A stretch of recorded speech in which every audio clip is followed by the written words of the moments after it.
What do you need relief from? If we look into our experience, or we notice the thoughts that move through our mind, what we occupy ourselves with mentally, we'll often find that we're looking for, or assuming that we're looking for, relief.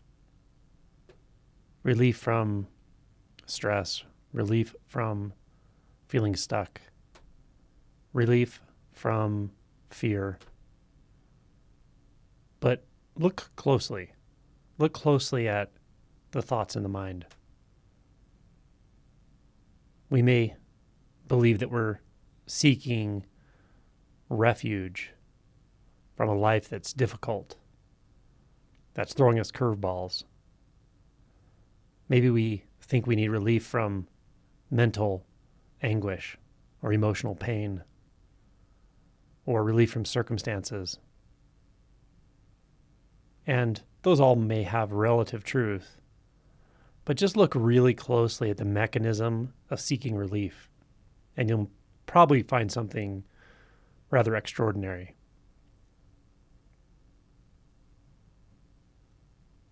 What is the nature of this seeming need for relief?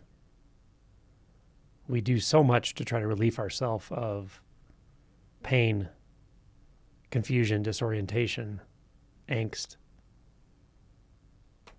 And if we look closely, what we're really trying to rid ourselves of or relieve ourselves of is the binding of thought, the feeling of being stuck in this mind, in this story. Now, when we believe the story, when the story is so compelling and we're so identified with it that we don't even realize how much of this seeking relief is going on, then it really doesn't look like this. It just looks like I want this, I want that, I'm moving toward this, I'm moving away from that, fixing this, remembering myself, remembering my problems and challenges, projecting myself into the future, where I'm going, what I'm going to be doing. This is when we're really identified with that thought stream. But if we're able to back away from it enough to become disidentified enough, we'll see that what we're really struggling with, what we're really feeling uncomfortable about, is the sense of being apart from life. It's the sense from being apart from everything. It's the sense of being small, isolated. It's a constant running from certain truths about reality. That is, that there's no time. There's no time in which you're going to construct a self on a timeline, a real self, a real inward experience that's engaging an outward experience. There's actually a fear of seeing this, because without this, there's really not much to engage the mind about anymore.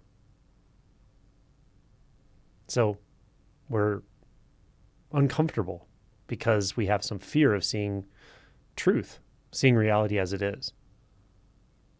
At the same time, we're uncomfortable because the experience we've created innocently of being a separate one, being the one that has to remain in control, being the one that has to find relief again and again and again, that's inherently uncomfortable. It's uncomfortable partially because of what it implies. It implies that we do need relief, that there is suffering, that there is something to get away from. There's something about life that's fundamentally problematic. That's part of it. The other part of it is it's just not real. We're trying to create something that doesn't exist. We're trying to be something that just can't be found. It's not a real phenomenon, this separate self. So it's uncomfortable at some level. And strangely, we'll take that same mechanism of trying to avoid suffering or try to relieve ourselves of this discontent. We'll take that mechanism and apply it to spirituality. We believe that we're using meditative practices, inquiry, satsang, watching non-duality videos, whatever it is. We believe that we're actually using that to fix the problem of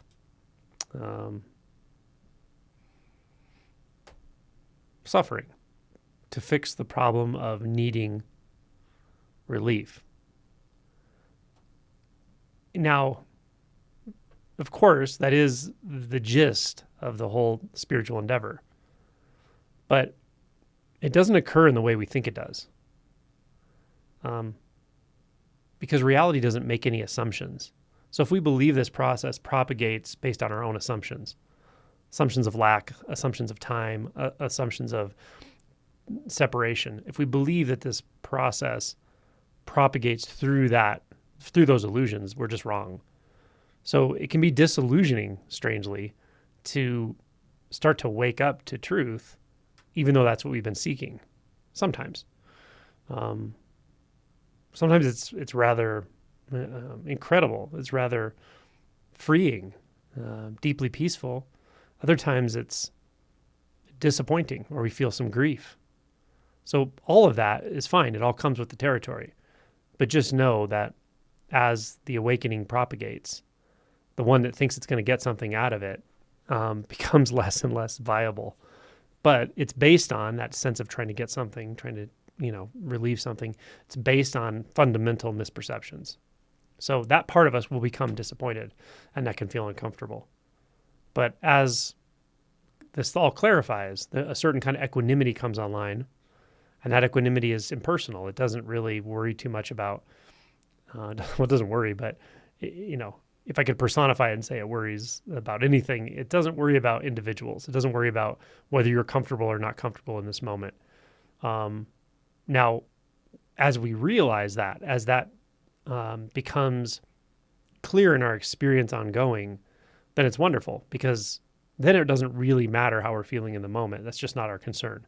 We're not constantly trying to struggle with the moment.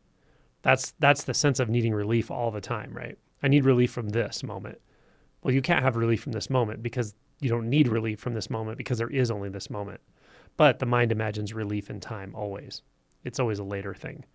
So it's really wonderful when this equanimity comes online, such that instead of taking reference from what our mind thinks should be happening right now, really we just take reference from what is happening, and then it's just kind of mysterious and interesting and fun and sometimes painful and sometimes enjoyable, but it is rather mysterious. And then as perceptual filters continue to drop away, it becomes very peaceful. There's a peace that just sort of pervades everything. It's not a peace that is giving you what you think you want. It's just intrinsic peace. And in that intrinsic peace, we have a much wider bandwidth for experience, such that we could experience something uncomfortable and we're strangely okay with it. There's an equanimity there. We could experience something joyful and we're also okay with it. We're not clinging to it, and we're not trying to mitigate the joy either. We just let it move through, right? It's just what's happening. It's just this mysterious display. And that goes on, right? That's equanimity. There's no sense of things should be different anymore at any level. And the implications of that are huge when that becomes applied to subtle perceptual filters like self and other, like past and future. That why would you need a past and a future when you're not trying to create a reality that is other than this one right now? There's no need for it.